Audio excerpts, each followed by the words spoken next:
मैं सबसे पहले तो वर्तमान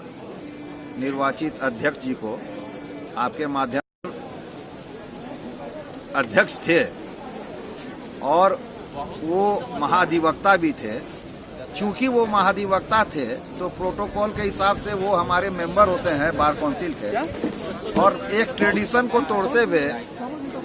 उनको हम लोगों ने अध्यक्ष बनाया था। जैसे ही उन्होंने महाध्यक्ष पद या महाधिवक्ता का पद से अपने आप को अलग किया, रिजाइन किया, तत्पश्चात जो है अध्यक्ष का पद खाली हो गया था और एक सर्वसम्मति से जो एक बैठक हुई, बैठक के उपरांत चुनाव हुआ। जिस चुनाव को आप कहिएगा लोकतांत्रिक चुनाव, जो कि लोकतांत्रिक शब्द का जो एक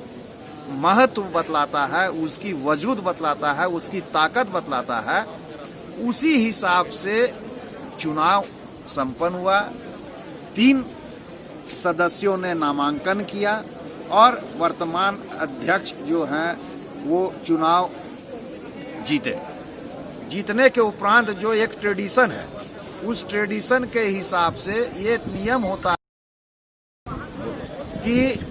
जो भी अध्यक्ष बनेंगे वो अपने कार्य को सुचारू रूप से करने के लिए, जैसे कहीं भी किसी भी जगह किसी भी संस्था में चुनाव होता है तो उसका अपना कमेटी बनता है।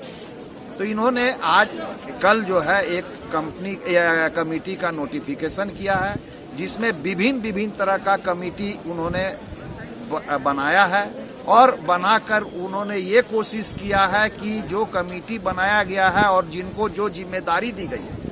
वो उस जिम्मेदारी को बहुत ही अच्छी तरीके से बखूबी अधिवक्ताओं को हित में ध्यान में रखते हुए उस कमेटी का निष्पादन करेंगे। जिसमें एक मुझे जो सबसे बड़ा भार दिया गया है वो है मीडिया कमेटी का। मीडिया कमेटी का एक दायित्व जो पहले कभी भी जो कमेटी बार काउंसिल में फंक्शन की उसमें मीडिया कमेटी जरूर बनती थी, लेकिन उसका अस्तित्व नग्न रहता था। अबरी बार मेरा ये प्रयास रहेगा कि मीडिया कमेटी अपने अधिवक्ताओं को और समाज में सभी नागरिकों को, चाहे उच्च अधिकारियों को, चाहे वो राजनेताओं हो, चाहे वो सेंट्रल गवर्नमेंट से संबंधित हो, चाहे वो झारखंड सरकार से संबंधित हो, इसका अस्तित्व बताने का बार काउंसिल एक स्टैट्यूटरी बॉडी है। इसमें जो चुनाव जीतते हैं उसका नोटिफिकेशन गजट में होता है, लेकिन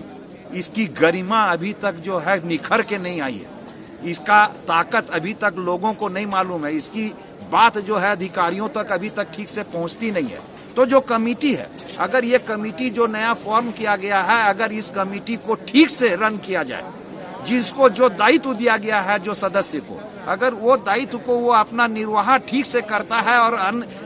अधिवक्ताओं हित के लिए करता है, समाज हित के लिए करता है, तो मैं दावा करता हूं कि वर्तमान कमेटी अपने आप में एक इतिहास रचने जा रहा है और आने वाला समय में अधिवक्ताओं को जो ये द्वेष रहता था, ये शिकायत रहती थी, ये बात रहती थी कि बार काउंसिल में आखिर होता क्या है,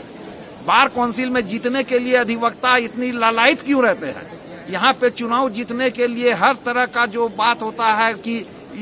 जो आदमी जो लोग बोलते हैं, अधिवक्ताओं के बीच में ये बात आती है कि विधानसभा से भी ज्यादा इसमें मेहनत करने का जरूरत पड़ता है।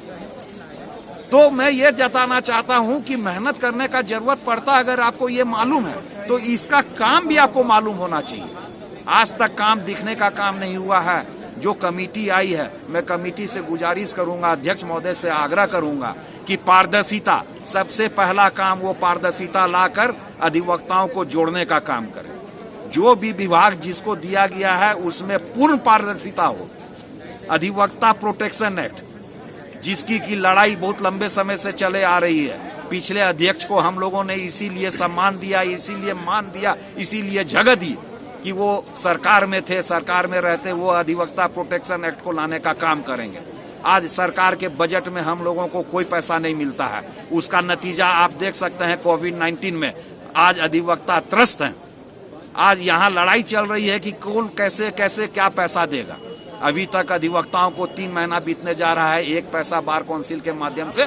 नहीं मिल पाया। वो अपना असमंजस स्थिति, हम लोग का जो अपना सामंजस्य कहिएगा अपने कमेटी का, उसमें खामी होने के कारण अगर कमेटी मजबूत होगी तो अधिवक्ताओं की बात तत्काल सुनवाई होगी, उसमें तत्काल कार्रवाई होगी। और अगर तत्काल कार्रवाई होगी, तत्काल सुनवाई होगी, तो ये 2.5 महीना नहीं लगा रहता, आज 15 दिन में अधिवक्ताओं के पास में पैसा जाने का काम होता। अब जब आपको प्यास लगेगा, आप कुआं खोदने का काम कीजिएगा, तो कभी भी कुआं से पानी नहीं मिल सकता है जब तक कि आपकी प्यास से तड़प के मौत नहीं हो जाएगी। उसी तरीके से हमारे बार काउंसिल को अब ये तरह का स्टेप लेना चाहिए कि अगर कभी कोई विपत्ति आए तो हमको आपसे मांगने का जरूरत नहीं रहे, मेरे पास में हर अधिवक्ताओं का इतना डाटा रहे कि हम उसी से अपना आंकलन करके उसको निष्पादित करके छांट के जिनको भी देने का काम करना है, मदद पहुंचाने का काम करना है, वो मदद का काम हम लोग कर सके। आज पहली बार वर्तमान कमेटी के आते ही right to service, right to information का implement Jharkhand state bar council में किया गया है। और मैं ये दावा करता हूं कि राइट टू इंफॉर्मेशन का इस्तेमाल मैं आग्रह करूंगा अधिवक्ताओं से अधिक करें। मैं गलती कर रहा हूं तो मेरे विरोध में भी आप मांगिए। आज आपको जो है राइट टू इंफॉर्मेशन का सदुपयोग कीजिए। कोई हाइड एंड सीक नहीं होना चाहिए, किसी तरीके का नहीं होना चाहिए। खाली झारखंड स्टेट बार काउंसिल नहीं, आप हमारे झारखंड स्टेट बार काउंसिल के अधीनस्थ जो ट्रस्टी कमेटी है, आज झारखंड स्टेट बार काउंसिल से जो चुन के बार काउंसिल ऑफ इंडिया में मेरे रिप्रेजेंटेटिव जाते हैं, आप सब जगह आरटीआई का इस्तेमाल कीजिए और इस्तेमाल करके जो भी बातें जानने की इच्छा हो आपको, आप उनसे मांगिए और उसको आप अपने पास रखकर अगर कोई खामी दिखती है तो उसको उजागर करने का काम कीजिए। और मैं ये चाहूंगा, मैं अध्यक्ष महोदय से ये आग्रह करूंगा आपके माध्यम से भी, और मैं बात भी रखूंगा कि जैसे राइट टू सर्विस एक्ट लागू किया गया है झारखंड में, बिहार में, अन्य राज्यों में, जो कि कुछ कार्य को एक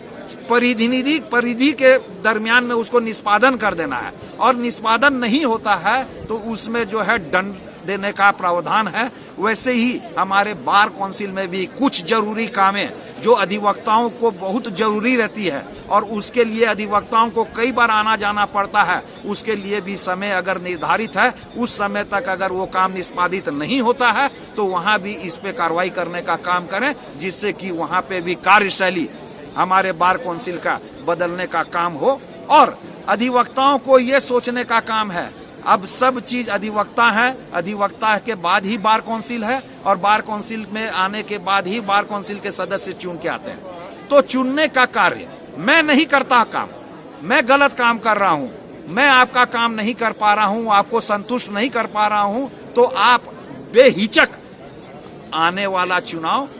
में संजय कुमार विद्रोही को उखाड़ के फेंक दीजिए। यही एक जो लोकतंत्र का जो ताकत है,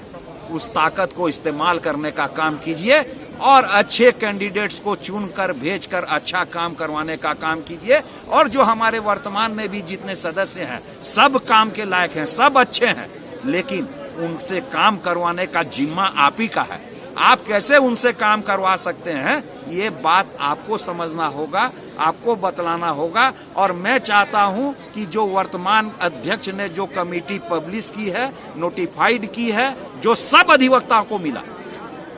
झारखंड के सभी अधिवक्ताओं को ये नोटिस मिल गया है, जिसमें कि किस कमेटी में किसको चेयरमैन बनाया गया है, किसको को चेयरमैन बनाया गया है, किस कमेटी में कौन है। अगर उस कमेटी से संबंधित कोई बात अगर आपको लाना हो तो जरूर आप उस कमेटी के सब पदाधिकारियों से ये बात कीजिए और बात करने के बाद जो है आप उसका निष्पादन कीजिए, आपने भी जो भी आपका प्रॉब्लम है। और एक बात आपके माध्यम से अध्यक्ष महोदय से और बोलूंगा कि जो कमेटी का नोटिफिकेशन किया गया है, उस कमेटी के साथ में, नोटिफिकेशन के साथ में हर मेंबर का जो भी जिस कमेटी में है उसका फोन नंबर, उसका व्हाट्सएप नंबर, उसका सोशल मीडिया से संबंधित जो भी उसका डाटा है वो नंबर और ईमेल आईडी सब का प्रोवाइड करे कि अधिवक्ता को यहाँ आने का जरूरत नहीं पड़े, वो ईमेल से बात करे। वो उसको व्हाट्सएप से बात करे, वो उससे फोन से कांटेक्ट करे और अपना जो भी प्रॉब्लम है उसको निष्पादन करने का और काम करने का काम करें।